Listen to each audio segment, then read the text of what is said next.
I'm not brave enough, nor am I crazy enough to go tugging on people's windows, but we saw plenty of open invitations to criminals. In plain view, everything inside is yours for the taking. Got a lot of nice stuff in that garage. Yes, I have.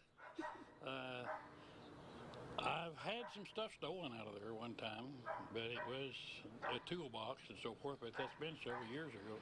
Carl Maloney said nothing's happened since, so he thought nothing of leaving the garage open until he came to get his groceries.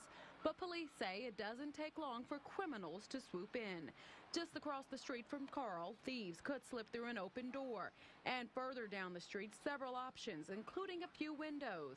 Bedroom windows are the entry method of choice lately in East Tulsa. A lot of times either it's a conscious decision to leave their windows open while they're asleep at night or while they're gone, or maybe they forget to lock them up. A knock on the door lets us know what's behind the mishaps here.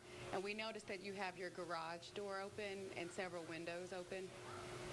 Ed Moore blames his son this time around and the fact that the garage is manual, which makes it harder to shut. But he says this isn't the norm. I don't like that, but it happens sometimes. You just get busy. Well, you just forget. Criminals count on it, so lock up and stay aware. I sure will. I sure will.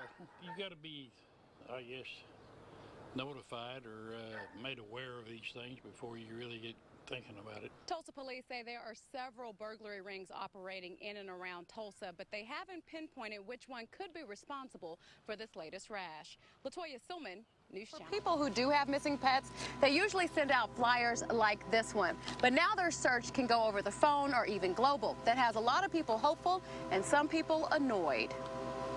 This is a Pet Amber Alert. There's a missing pet in your area. You heard it right, a Pet Amber Alert. In this case, the call urges Broken Arrow residents and animal agencies to find Pebbles, a Yorkie that hasn't been seen since June 19th. It's been very, very hard, very emotional.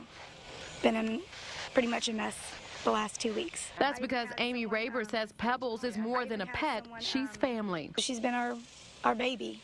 So when she went missing, it was like a child being gone, and my heart just broke. If Lulu Bell or Gizmo went missing, Shirley Nelson says she'd feel the same way. She's one of hundreds of VA residents who got the call. But when she heard Amber Alert, the last thing she thought of was a pooch. Because we're used to the Amber Alert when the children are missing, and I thought, oh my gosh, not around here. And then we listened again, and it said Pet Alert. Still, she supports the website and those who choose to use it. But at least one other woman was offended.